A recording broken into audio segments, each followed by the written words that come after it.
दोस्तों 13 अगस्त 2024 को मुजफ्फरपुर के बरूराज इलाके का रहने वाला राम कुमार नाम का एक लड़का होता है।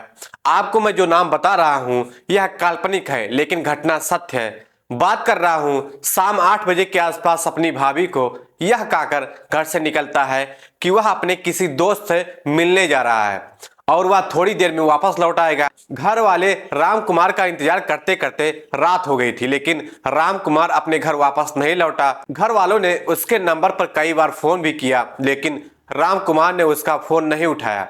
इसके बाद रात करीबन 11 बजे के आसपास राम कुमार के बूढ़े माता पिता स्थानीय पुलिस स्टेशन पहुंचे। वहां पहुंचकर उन्होंने राम कुमार की गुमशुदगी की रिपोर्ट लिखवाई और पुलिस को बताया कि उनका बेटा राम कुमार घर से यह बोलकर निकला था कि वह किसी जरूरी काम से जा रहा है, किसी दोस्त से मिलने जा रहा है और जल्द ही घर वापस लौट आएगा। लेकिन उनका बेटा अभी तक घर वापस नहीं आया। उसका मोबाइल भी बंद है, जिसकी वजह से हमें किसी अनहोनी का डर सता रहा है। रिपोर्ट लिखवाने के बाद राम कुमार के माता पिता अपने घर लौट जाते हैं। साथ ही बरूराज थाने की पुलिस भी राम कुमार की तलाश करने में लग जाती है। लेकिन इधर 14 अगस्त को सुबह करीब 5 या 6 बजे मुजफ्फरनगर सदर थाना क्षेत्र में सहजानंद कॉलोनी की गली नंबर 9 में जब लोग अपने घरों से बाहर निकले तो उन लोगों की नजर एक बोरी पर पड़ी। उस बोरी को देखने से ऐसा लग रहा था जैसे उसके अंदर कुछ भारी भरकम सामान है। धीरे धीरे वहां पर लोगों की भीड़ जमा हो जाती है। इसके बाद कुछ लोग उस बोरी की तरफ बढ़ते हैं और उसे खोलकर देखते हैं। उस बोरी के अंदर एक सूटकेस था और जब उस सूटकेस को खोला गया तो उसके अंदर का दृश्य देखकर सभी लोग डर गए, सभी लोग हैरान हो गए। उसके बाद सहजानंद कॉलोनी के लोग पुलिस को फोन करते हैं और सारी बात पुलिस को बताते हैं। कुछ ही मिनटों में पुलिस भी सहजानंद कॉलोनी की गली नंबर 9 में पहुंच जाती है। इसके बाद पुलिस वाले उस सूटकेस को अच्छे से खोलकर देखते हैं, लेकिन सूटकेस खुलते ही वहां पर तेज बदबू फैल गई, क्योंकि उस सूटकेस में एक लाश थी जिसका सिर धड़ से अलग था। उसकी आंतें भी बाहर निकली पड़ी थी। इसके बाद पुलिस वहां पर मौजूद लोगों से पूछताछ करती है और उस शव की पहचान कराने की कोशिश करती है, लेकिन कोई भी व्यक्ति उसकी पहचान नहीं कर पा रहा था। और अब पुलिस वालों को लगने लगा था कि हो सकता है इस व्यक्ति को कत्ल करने के बाद इसके शव को यहां पर लाकर फेंक दिया गया हो। इसलिए सबसे पहले शव को पोस्टमार्टम के लिए हॉस्पिटल भेज दिया जाता है।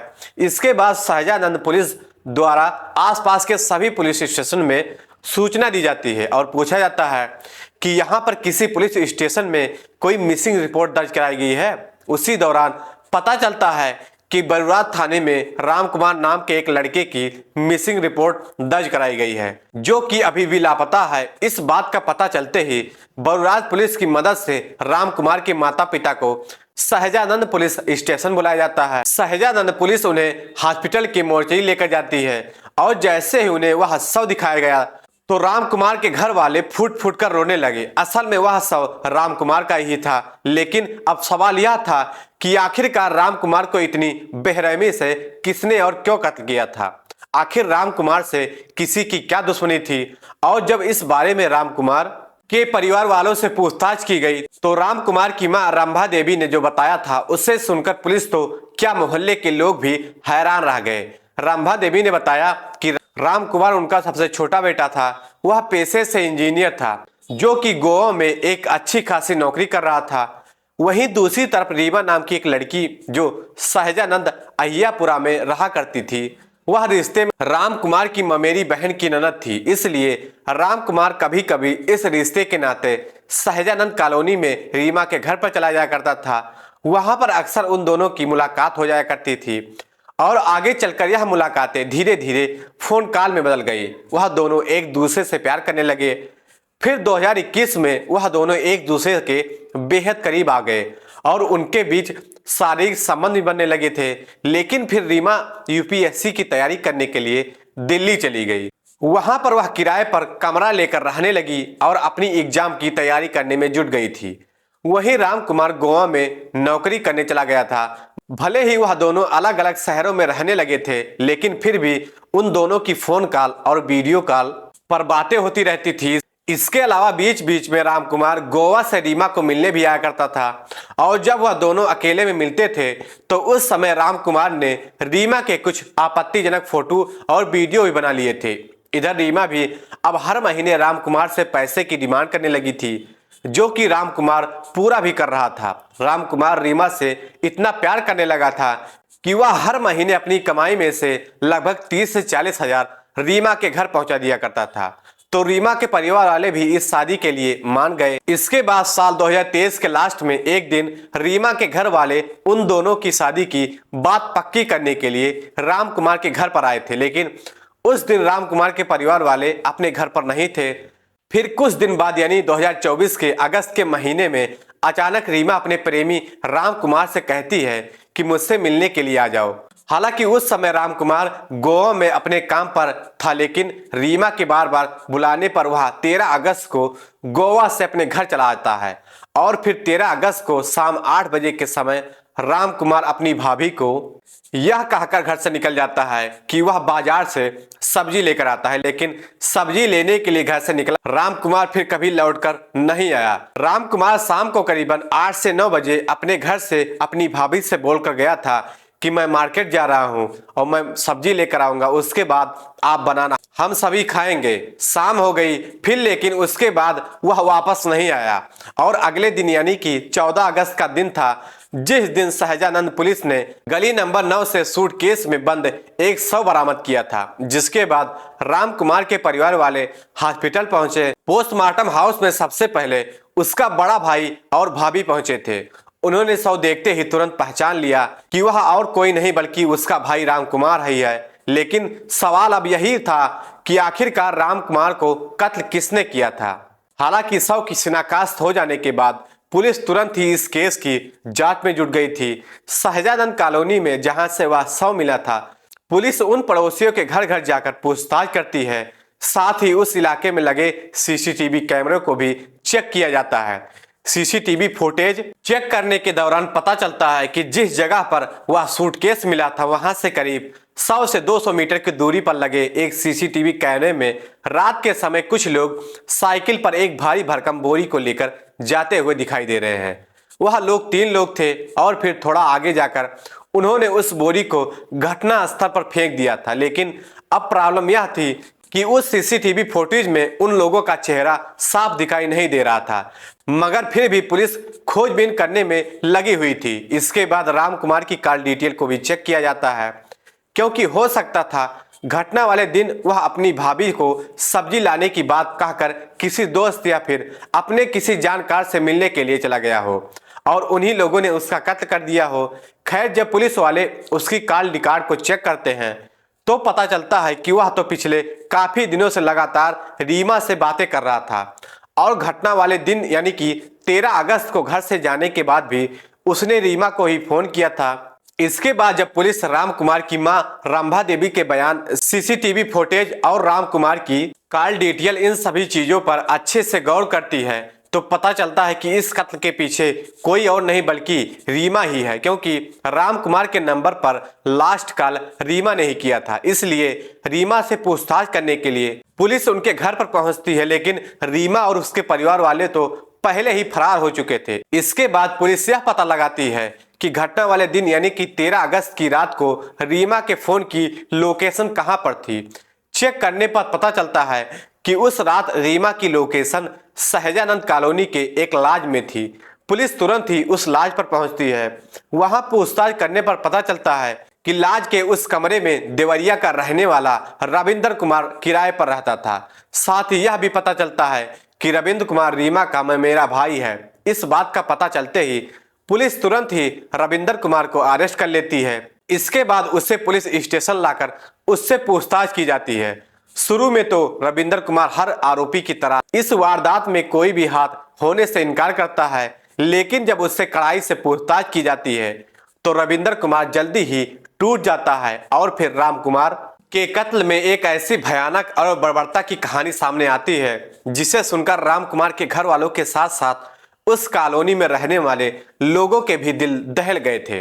रविंद्र कुमार ने बताया कि जब रीमा और राम कुमार एक दूसरे से मिला करते थे, ठीक उसी समय रीमा यूपीएससी की तैयारी करने के लिए दिल्ली चली गई। और फिर एक दिन जब राम कुमार ने रीमा को वीडियो कॉल किया तो उससे देखा कि रीमा के रूम में उसके अलावा एक लड़का भी है। और जब राम कुमार ने रीमा से उस लड़के के बारे में पूछा तो रीमा उसे कुछ बताने को तैयार नहीं थी। इसी बात को लेकर अब उन दोनों में रोज रोज झगड़ा होने लगा था।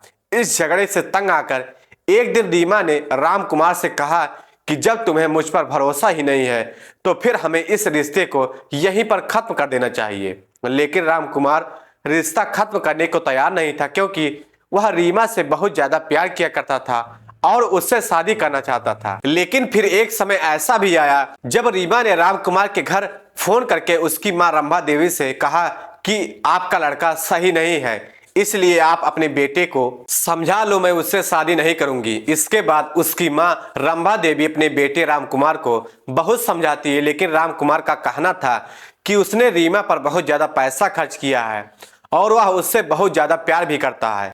उसकी मां रंभा देवी बोलती है कि बेटा उस लड़की को छोड़ दो, लेकिन वह लड़का बताता है कि मां मैं उस पर बहुत ज्यादा पैसा भी खर्च किया हूं और मैं शादी उसी से करूंगा। लेकिन रीमा ने अब राम कुमार से बातचीत करना भी बिल्कुल बंद कर दिया था। बातचीत बंद होने से राम कुमार काफी ज्यादा नाराज था। उसके पास रीमा के साथ के कुछ आपत्तिजनक फोटो और वीडियो थे। रीमा से बात ना होने और शादी से इनकार करने पर राम कुमार ने वह अश्लील फोटो और वीडियो रीमा के घर वालों और रिश्तेदारों के पास भेज देता है। इसलिए रीमा वह राम कुमार से अपने अपमान का बदला लेना चाहती थी। इसलिए उसने अपने घर वालों के साथ मिलकर राम कुमार को रास्ते से हटाने का प्लान बनाना शुरू कर दिया।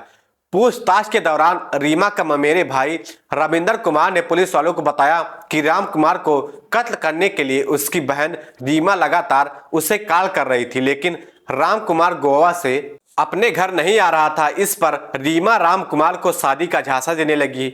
उसने राम कुमार को विश्वास दिलाया कि उसके मुजफ्फरपुर पहुंचते ही वह उससे शादी कर लेगी। हालांकि राम कुमार को पहले ही डर था कि उसकी हत्या हो सकती है, लेकिन फिर भी वह रीमा पर भरोसा करके मुजफ्फरपुर आ ही गया। सबसे पहले वह भगवानपुर में स्थित अपने भाई के किराए वाले मकान पर गया। फिर वहां से वह अपनी प्रेमिका रीमा से मिलने भगवानपुर के ही एक होटल में पहुंचा। वहां पर उन दोनों के साथ में नाश्ता किया। इसके बाद रीमा ने उसे अपने ममेरे भाई के कमरे में ले जाने के लिए तैयार कर लिया।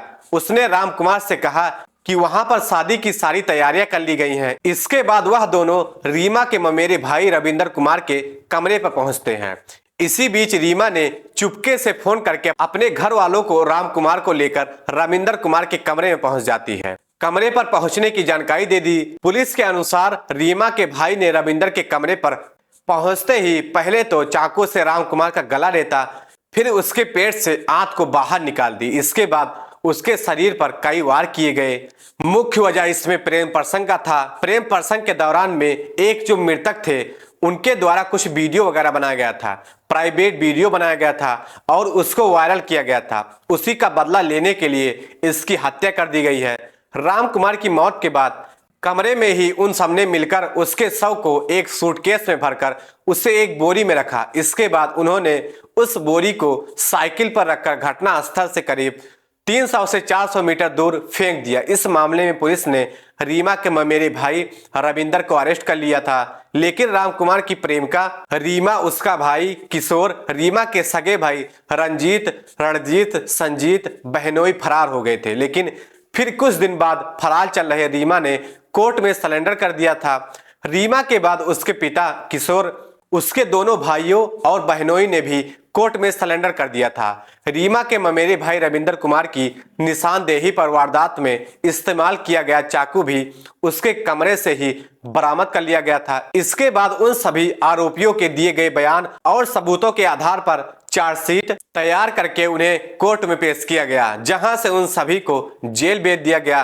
तो दोस्तों, आप क्या कहना चाहते हो उस प्रेमी के बारे में, क्या कहना चाहते हो उस प्रेमिका के बारे में और उसके घर वालों के बारे में?